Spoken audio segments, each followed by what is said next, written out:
যুক্তরাষ্ট্রের ৪৭তম প্রেসিডেন্ট হিসেবে শপথ নিয়েই অভিবাসীদের নিয়ে একের পর এক নির্বাহী আদেশ জারি করছেন ডোনাল্ড ট্রাম্প। জন্মসূত্রে যুক্তরাষ্ট্রের নাগরিকত্ব বাতিল থেকে শুরু করে সীমান্তে জরুরি অবস্থা জারি পর্যন্ত বেশ কিছু পদক্ষেপ নিয়েছেন তিনি। এমনিতেই অভিবাসীদের নিয়ে কাজ করা বিভিন্ন সংগঠন থেকে আইনি চ্যালেঞ্জের মুখে রয়েছেন ট্রাম্প। জন্মসূত্রে নাগরিকত্ব বাতিলে তার সিদ্ধান্তের পর এ নিয়ে ক্ষুব্ধ প্রতিক্রিয়া জানিয়েছেন এসব সংগঠন। একটি সংগঠন বলছে ট্রাম্পের সিদ্ধান্ত আমেরিকার মূল্যবোধ সমুন্নত রাখবে না। আরেকটি সংগঠন বলছে ট্রাম্প প্রশাসন অভিবাসীদের জীবন ধ্বংসের জন্য সক্রিয় তৎপরতা শুরু করেছে। সোমবার রাতে দ্বিতীয় মেয়াদে যুক্তরাষ্ট্রের প্রেসিডেন্ট হিসেবে শপথ নেন ট্রাম্প। অভিষেক অনুষ্ঠানে দেওয়া ভাষণে তিনি বলেছিলেন অভিবাসীদের বিরুদ্ধে কঠোর পদক্ষেপ নেবেন। ট্রাম্প আরও বলেছিলেন যুক্তরাষ্ট্রে অবৈধভাবে প্রবেশ বন্ধ করে দেবেন তিনি। অবৈধ অভিবাসীদের অপরাধ হিসেবে বর্ণনা করে ট্রাম্প বলেছিলেন যুক্তরাষ্ট্রে থাকা এমন লাখো অভিবাসীকে ফেরত পাঠানো হবে। জন্মসূত্রে মার্কিন নাগরিকত্ব সুবিধা নিয়ে নতুন নিয়ম ট্রাম্প কিভাবে কার্যকর করতে চান তা কোনো স্পষ্ট নয়, কারণ জন্মসূত্রে নাগরিকত্বের এই সুবিধা যুক্তরাষ্ট্রের সংবিধানে সংরক্ষিত একটি বিষয়। ট্রাম্প যদি জন্মসূত্রে নাগরিকদের এই সাংবিধানিক অধিকার কেড়ে নিতে চান তাহলে তাকে কংগ্রেসের নিম্নকক্ষ প্রতিনিধি পরিষদ ও উচ্চকক্ষ সিনেটের 2/3 সদস্যের এতে সমর্থন প্রয়োজন হবে। ট্রাম্প দায়িত্ব নিয়ে ফেডারেল সরকারের সংস্থাগুলিকে নির্দেশ দিয়েছেন কোনো অবৈধ অভিবাসী অথবা সাময়িক ভিসা নিয়ে যুক্তরাষ্ট্রে আছেন এমন কেউ সন্তান জন্ম দিলে সে শিশুকে যেন মার্কিন নাগরিকত্ব সংক্রান্ত নথি দেওয়া না হয়।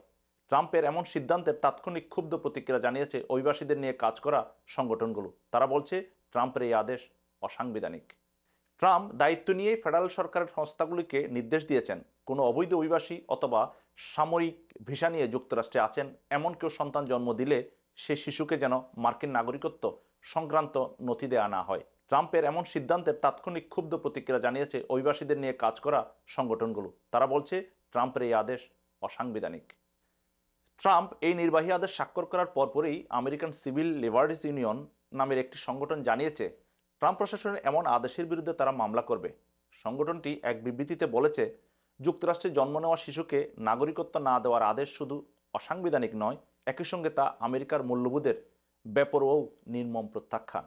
ওই আদেশের মাধ্যমে কেন্দ্রীয় সংস্থাগুলিকে নির্দেশ দেওয়া হয়েছে যুক্তরাষ্ট্রে জন্ম নেওয়া সেসব শিশুকে নাগরিকত্ব না দেওয়ার যাদের মা অবৈধভাবে বা পর্যটক সহ বিভিন্ন বিষয়ে যুক্তরাষ্ট্রে অবস্থান করছেন। শিশুটির বাবা যুক্তরাষ্ট্রের নাগরিক নন বা আইনগতভাবে স্থায়ী বাসিন্দা নন। এখন থেকে 30 দিন পর যেসব শিশু জন্ম নেবে তাদের মধ্যেও কারো বাবা মা দুজনের কোনো একজন যদি যুক্তরাষ্ট্রের নাগরিক না হন বা গ্রিন কার্ডধারী না হন তাহলে সেই শিশুকে যুক্তরাষ্ট্রের পাসপোর্টও ভিসা দেওয়া হবে না। 1 শতাব্দীরও আগে যুক্তরাষ্ট্রের সুপ্রিম কোর্টের এক আদেশে বলা হয়েছিল যে সংবিধানের 14th সংশোধনের আলোকে যুক্তরাষ্ট্রে জন্ম নেওয়া বিদেশি বাবা মায়ের সন্তানরা দেশের নাগরিকত্ব পাবে। এর ব্যতিক্রম হবে শুধু বাবা মা যদি বিদেশের কূটনীতিক হন এবং যুক্তরাষ্ট্রের আইন অনুযায়ী তারা কূটনৈতিক দায় মুক্তি পেয়ে থাকেন। অবশ্য অভিবাসনে কড়াকড়ি আরোপের পক্ষের অনেক আইনজীবী সুপ্রিম কোর্টের 1898 সালের ওই আদেশকে আরও বৃহত্তর পরিসরে দেখছেন। বর্তমান সুপ্রিম কোর্টও যুক্তরাষ্ট্রের নাগরিকত্ব নিয়ে আরও কড়াকড়ি আরোপের বিষয়টি অনুমোদন করতে পারে। আবার কংগ্রেসের অনুমোদন ছাড়াই ট্রাম্পের এই নির্বাহী আদেশ দেওয়ার এখতিয়ার আসছে কিনা, এই বিষয়ে আদালতের মীমাংসা হবে কিনা তাও এখন নিশ্চিত নয়। দর্শক, ভীষণ ভালো থাকবেন। এ ধরনের গুরুত্বপূর্ণ তথ্য এবং ভিডিও পেতে আমার চ্যানেলটি লাইক, সাবস্ক্রাইব এবং শেয়ার দিন।